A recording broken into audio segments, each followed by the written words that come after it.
c'est Eve, j'espère que vous allez bien. Si vous ouvrez cette vidéo, c'est un très bon signe, ça veut dire que vous avez répondu à l'appel de Dieu, donc pour ça on peut déjà rendre gloire à Dieu. Petite vidéo pour vous expliquer un peu la foi chrétienne, genre Jésus, tout ça. Je pense que c'est important d'en parler parce que déjà Dieu nous dit de le faire, c'est écrit dans sa parole. Dans Matthieu 28 verset 19, allez, faites de toutes les nations des disciples, les baptisant au nom du Père, du Fils et du Saint-Esprit. Amen. Voilà, je voulais faire cette vidéo, genre ça me tenait à cœur parce que je trouve qu'on a un peu ce tabou de parler de foi entre gens qui sont pas de la même religion. Vous savez, moi je suis là pour venir casser ce tabou en fait. Genre c'est tellement un truc important dans la vie de chacun de nous que en fait je peux pas juste le garder pour moi. Et puis même dans tous les cas, genre Jésus il est pas mort en secret, genre il est mort devant tout le monde. Donc je vais pas vivre ma voix en secret non plus. Et donc du coup ça me tenait à cœur de vous en parler parce que déjà c'est la chose la plus importante dans ma vie. C'est un commandement de Dieu aussi. Et pour le reste des raisons, je vais vous laisser avec le reste de la vidéo. Du coup, le samedi 10 février, on a eu un atelier évangélisation. Et du coup, depuis ce jour, j'avais à cœur de vous parler de Dieu. L'évangélisation, qu'est-ce que c'est? C'est le fait d'annoncer l'évangile, la bonne nouvelle, comme j'ai lu tout à l'heure dans Matthieu 28, versets 19 à 20. Allez, faites de toutes les nations des disciples, les baptisant au nom du Père, du Fils et du Saint-Esprit, et enseignez-leur à observer tout ce que je vous ai prescrit, et voici je suis avec vous tous les jours jusqu'à la fin du monde. Ça c'était Jésus qui disait ça, mais bref. Du coup là on voit dans ce verset que évangéliser les gens, donc apporter l'évangile, c'est notre devoir en tant que chrétien, vous voyez. Mais la bonne nouvelle, qu'est-ce que c'est, vous demandez-vous?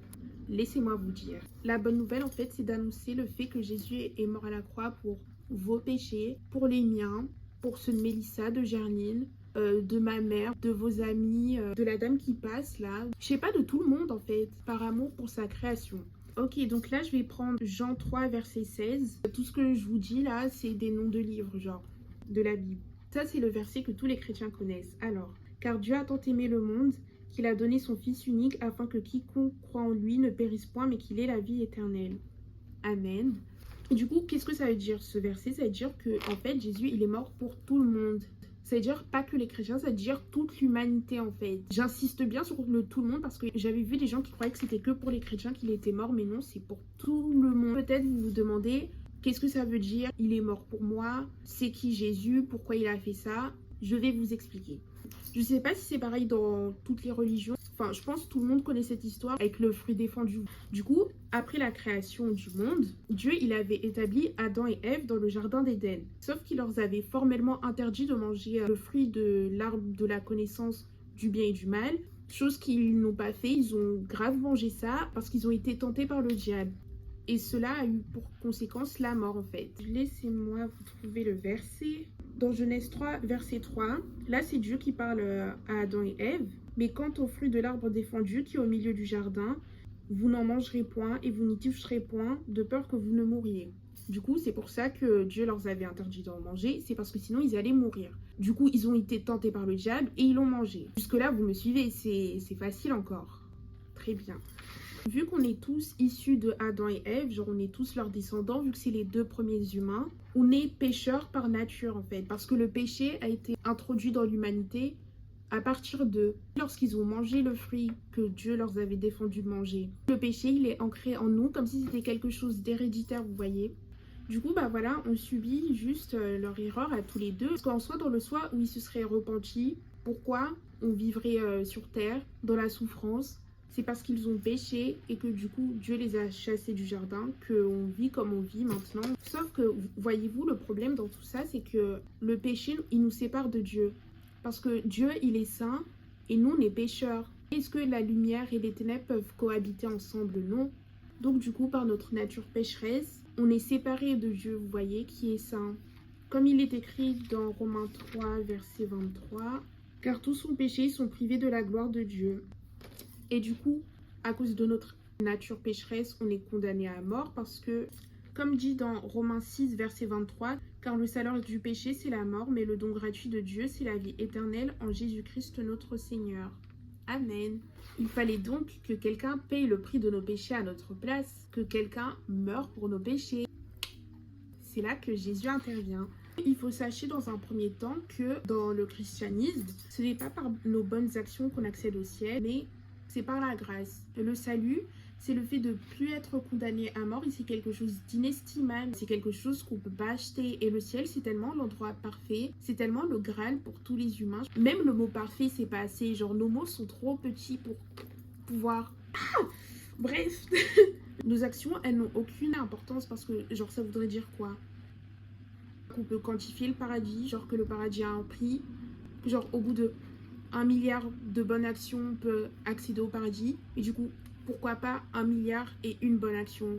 Et du coup, pourquoi pas 1 milliard et 2 bonnes actions? Ça veut dire le paradis vaut 1 milliard de bonnes actions et pourquoi pas 1 milliard 1, vous voyez? Le ciel, qui est l'endroit infiniment bon, aurait un prix.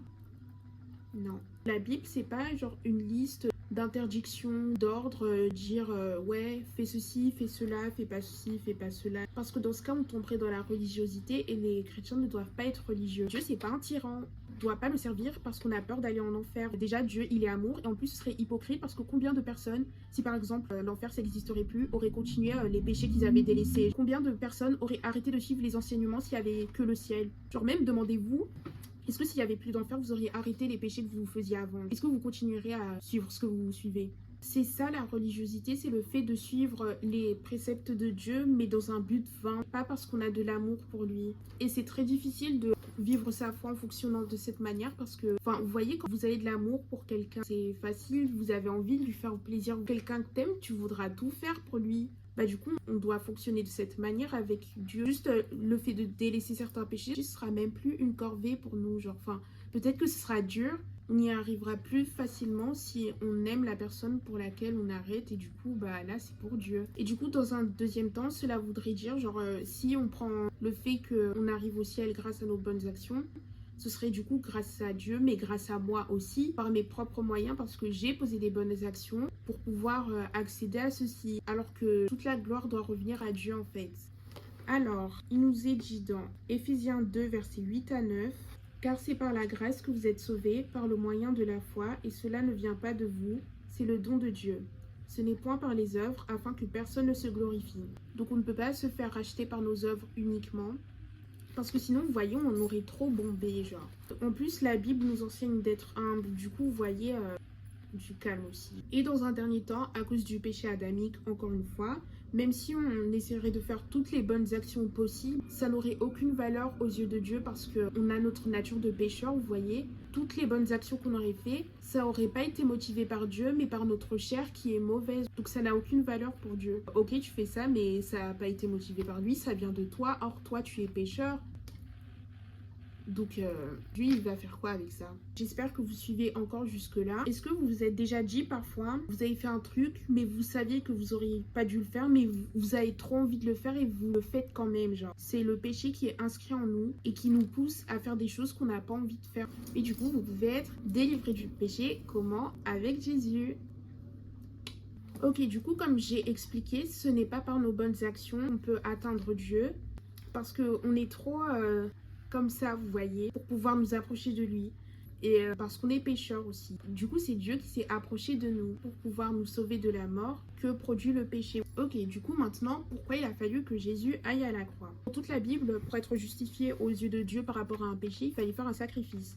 Rien que lorsque Adam et Ève, ils ont mangé du fruit, il y a eu un sacrifice d'un animal parce que du coup, ils ont pris conscience qu'ils étaient nus. Du coup, Dieu, il avait tué un animal pour pouvoir les revêtir de la peau de l'animal. Du coup, juste là, un péché, un sacrifice. Si à un autre moment dans la Bible, il y avait l'Égypte qui allait être frappée par le jugement de Dieu parce qu'il faisait n'importe quoi. Ce jugement de Dieu, ça allait être la mort du fils aîné de chaque famille. Pour ne pas que le fils aîné de chaque famille ne meure, fallait badigeonner le sang d'un agneau sur le devant de leur porte. Parce que vous voyez, l'agneau, c'est représenté comme vertu de bonté, de douceur, d'innocence. C'est d'ailleurs pour cela qu'on appelle Jésus l'agneau de Dieu. Et du coup, en prenant son sang et en le badigeonnant sur la porte, l'ange de Dieu, il allait passer par-dessus la maison sans frapper la famille de la mort de l'aîné. Ça, du coup, ce sont des exemples parmi tant d'autres. Il fallait le sacrifice de quelqu'un d'innocent pour être nous-mêmes graciés, pour ne pas être condamnés. On prend quelqu'un d'innocent et on le donne à notre place, genre.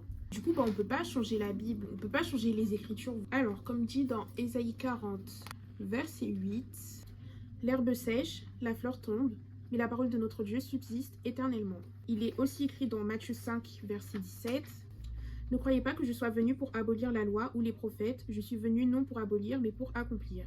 Ça, c'est Jésus qui parle. Ok, du coup, la loi, c'est quoi? C'est le salaire du péché, c'est la mort. Et du coup, il est venu pour mourir à notre place, tout simplement. Il se place en position d'offrande pour la rémission de nos péchés. Il s'est sacrifié pour nous, pour pas que nous, on meure, vous voyez. Comme dit dans Jean 1, verset 29, on le qualifie de cette manière. Voici l'agneau de Dieu qui ôte le péché du monde. On va faire un petit récapitulatif rapide. On descend tous d'Adam et Ève. Sauf que Adam et Ève ont péché, et du coup, on est pécheurs, parce qu'on est descendants d'eux. Sauf que le salaire du péché, c'est la mort. Et du coup, nous, on est pécheurs, du coup, on doit mourir. Sauf qu'il y a Jésus qui est venu en tant que sacrifice pour mourir à notre place, pour pas que nous, on ait à mourir, parce que du coup, Jésus était parfait. On le qualifie d'agneau de Dieu. L'agneau qui représente un modèle de vertu, de bonté, de douceur, d'innocence. Vous voyez, celui qui a rien fait. Est-ce que vous suivez jusque-là? Là, on va répondre à la question, mais qui est Jésus? Polémique. Du coup, en fait, Jésus, c'est Dieu lui-même. Laissez-moi vous expliquer. Vous allez comprendre. Mais Jésus, c'est le Fils de Dieu. Comment Dieu peut mourir? Dieu, il est en haut, il est en bas, il est où? Laissez-moi vous expliquer. Alors déjà, qui de mieux que Dieu pour nous sauver?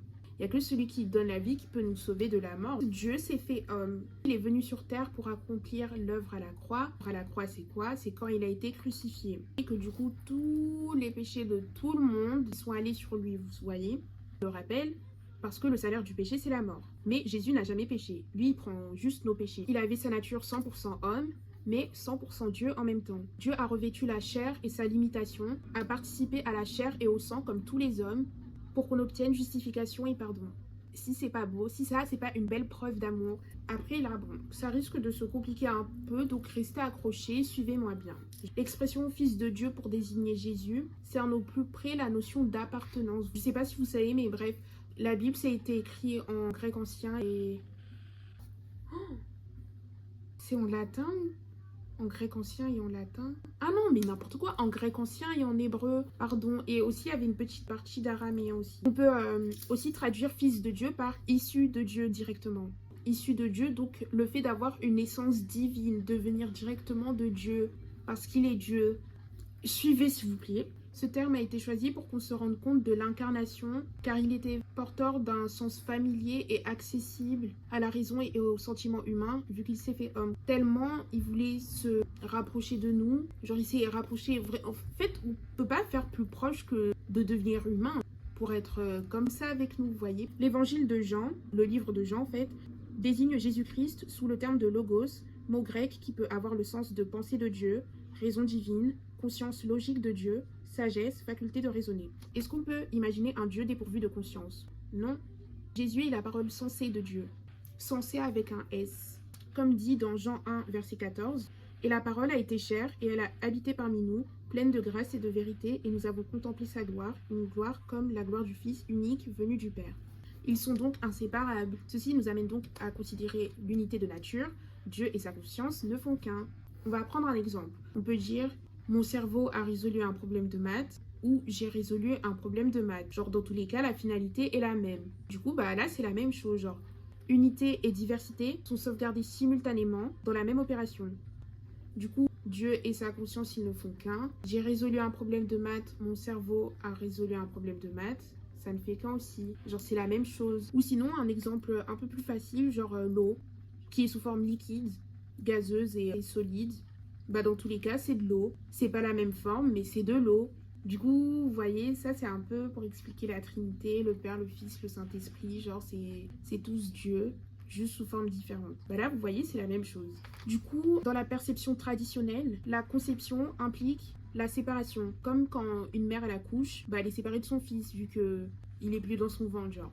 Sauf que dans la perception divine, la conception implique qu'un être sort d'un autre être tout en demeurant en lui, comme Jésus dit dans Jean 10, verset 30, « Moi et le Père, nous sommes un ». Dans la venue de Jésus, elle a été prédite dans la Torah, dans les livres des prophètes, même dans Genèse. Sa mort, elle avait un objectif bien précis, c'était de sauver l'humanité. C'est une réponse au péché originel et à l'état de dépravation de l'humanité. C'est exactement ce qu'il fallait faire pour répondre au mal commis. C'est l'homme qui a péché contre Dieu et la gravité de ça, genre elle était infinie. Et du coup, la réparation en conséquence doit être infinie aussi.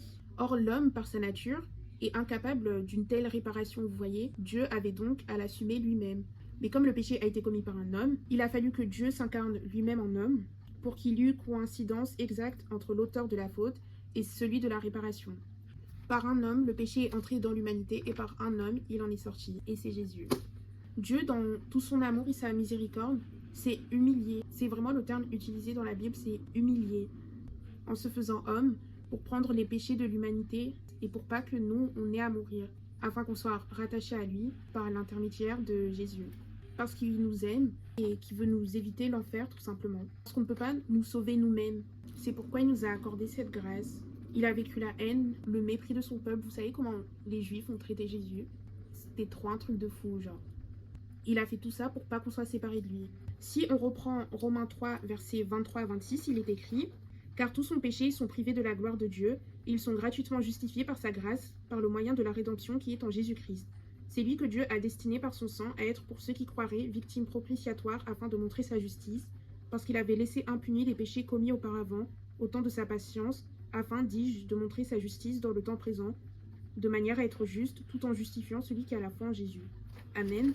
Donc en fait, Dieu nous dit tout simplement, tu ne peux rien par tes propres moyens, mais moi je te demande juste de croire en moi, de croire en mon œuvre à la croix pour être sauvé. Comme dit dans Romains 10, verset 9, « Si tu confesses de ta bouche le Seigneur Jésus, et si tu crois dans ton cœur que Dieu l'a ressuscité des morts, tu seras sauvé. » On peut même lire le 10, car c'est en croyant du cœur qu'on parvient à la justice, et c'est en confessant de la bouche qu'on parvient au salut. Et aussi, il y a des gens qui se disent, ouais, non mais comment Dieu peut faire ça? Il est trop divin, trop glorieux, il peut pas se mettre au niveau des hommes. Je vous arrête tout de suite. Luc 1, verset 37, « Car rien n'est impossible à Dieu. » N'oublions pas que Dieu a les pleins pouvoirs, que rien ne lui est impossible, et qu'il est Dieu tout simplement en fait. S'il veut se manifester sous forme humaine, il le fait parce qu'il est Dieu. Et parce qu'il fait ce qu'il veut, parce qu'il a les pleins pouvoirs, parce qu'il est Dieu. Et que rien ne lui est impossible du coup. Je tiens à le préciser parce que certains ont tendance à minimiser les pouvoirs de Dieu, vous voyez. Du coup voilà, c'est ça la bonne nouvelle.